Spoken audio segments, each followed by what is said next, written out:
दोस्तों बात करते हैं पश्चिम बंगाल के पॉलिटिक्स में क्या बदलाव हुआ है। दोस्तों पश्चिम बंगाल जहां पे 15 साल टीएमसी का राज था, बिना टीएमसी के 15 सालों में एक पत्ता भी नहीं हिलता था। आज चुनाव 4 मई को यहां पे रिजल्ट घोषित होता है और आज लगभग 25 तारीख है, मतलब 20-21 दिन हो चुके हैं। तो 20-21 दिन में टीएमसी का क्या हुआ, जो टीएमसी 15 साल से थी और 20 दिन के बाद उसकी क्या हालत हो गई है, इन सब पे आज चर्चा करने वाले हैं बारी बारी से। ठीक है दोस्तों, और बीजेपी कितना अच्छा काम कर रही है या फिर कितना बुरा काम कर रही है, या फिर घुसपैठियों को लेके क्या काम कर रही है, बांग्लादेश पे फेंसिंग बॉर्डर कैसे बना रही है, सब कुछ पे आज बारी बारी से बात करने वाले हैं। दोस्तों चैनल पे नए हैं तो चैनल को सब्सक्राइब कर लीजिए, वीडियो को लाइक कर लीजिए और शेयर भी कर लीजिए। देखिए दोस्तों, इससे पहले जो सीपीएम पार्टी थी बहुत पहले, चलिए हम शुरू से बात करते हैं। शुरू से हम बात करते हैं पश्चिम बंगाल के राजनीतिक पे। पश्चिम बंगाल जो एक राजनीति का हमेशा से केंद्र रहा है, लगभग 1000 साल बाद वहाँ पे हिंदुओं का राज आया है। अब मैं ऐसा क्यों बोल रहा हूँ, क्योंकि दोस्तों देख लीजिए, पहले वहाँ पे मुग़ल आए थे, मुग़ल के बाद दिल्ली सल्तनत आए थे, उसके बाद मुग़ल आए थे, मुग़ल के बाद अंग्रेज आए थे, अंग्रेज़ों के बाद कांग्रेस आई, कांग्रेस के बाद सीपीएम आई, सीपीएम के बाद टीएमसी आई। तो ये लोग जो है ना, जो ये लोग मुस्लिम पॉलिटिक्स खेलते हैं, मतलब मुस्लिम वाली पॉलिटिक्स करते हैं। क्या आपको पता है कि हिंदुओं की पार्टी मतलब हिंदुओं का राज बंगाल में कब आया? आज से 21 दिन पहले, जब यहाँ पे बीजेपी जीती। ठीक है दोस्तों, तो सोच सकते हैं पश्चिम बंगाल एक ऐसा पॉलिटिक्स, यानी एक ऐसी पॉलिटिक्स वाली प्लेस है जहाँ पे दोस्तों हिंदुओं ने 100% बीजेपी को वोट किया है।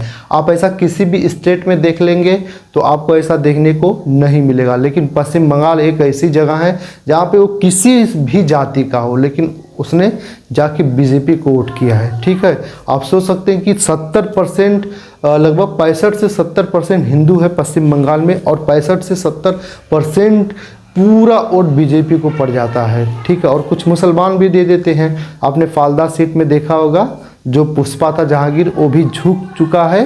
क्योंकि वो तो एकदम से क्या ही बताए, अपने सीट पे लड़ना ही नहीं चाह रहा था। क्यों? क्योंकि आप देख सकते हैं कि वहाँ पे वो अपना नाम ही पीछे ले रहा था, और उसके बाद दोस्तों क्या हुआ कि उसको चौथे स्थान मिला जाके। लेकिन वहीं पर वहीं पर जो बीजेपी पार्टी है वो 1 लाख वोटों से जीत चुका है। जहाँ पे मतलब टीएमसी का जो एकदम दबंग नेता हुआ करता था जहांगीर खान, एकदम अच्छे बम्पर वोटों से जीतता था, वहाँ पे इस समय बीजेपी का नेता बहुत ही बम्पर वोटों से जीत रहा है। ठीक है दोस्तों, अब ये तो हुई पॉलिटिक्स। अब चलिए बात करते हैं काम क्या क्या हुआ है। भारत को मतलब पाकिस्तान से मतलब अंग्रेज़ों से आज़ादी हुए 75 साल बीत गए हैं।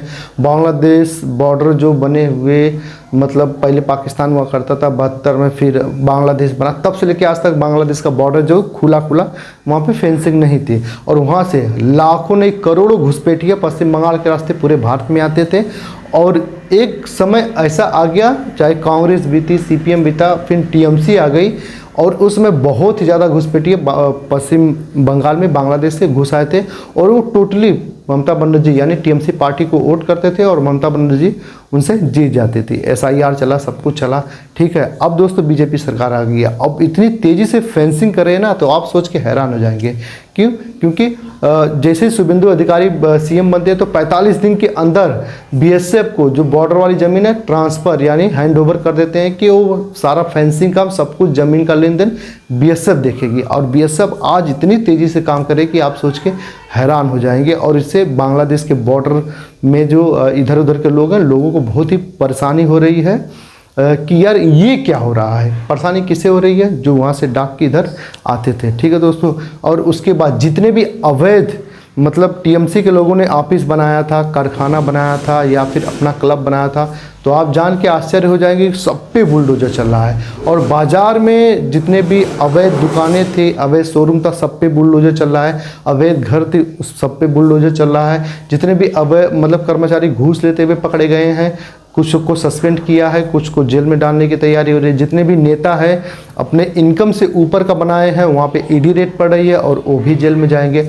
मतलब पश्चिम बंगाल में जैसे एक रिफॉर्म आ जाता है, जैसे एक बार मतलब भारत अंग्रेजों से मुक्त हुआ था, वैसे पश्चिम बंगाल टीएमसी से मुक्त हो गई, ऐसा लगता है। आपने उसका जश्न का वीडियो देखा होगा। तो शुभेंदु अधिकारी इस समय पश्चिम बंगाल में एकदम ऑन फायर में है। आप देख सकते हैं कि इतना तगड़ा फैसला, चाहे वो गौ कसी को लेके हो, इतना तगड़ा फैसला या फिर जो भी फैसला हो, आप देख सकते हैं कि पश्चिम बंगाल की राजनीति पूरी तरह बदल चुकी है और 21 दिन में इतना बदलाव कहीं और स्टेट में देखने को नहीं मिलता है। ठीक है दोस्तों, तो पश्चिम बंगाल में ऐसा देखने को मिलता है।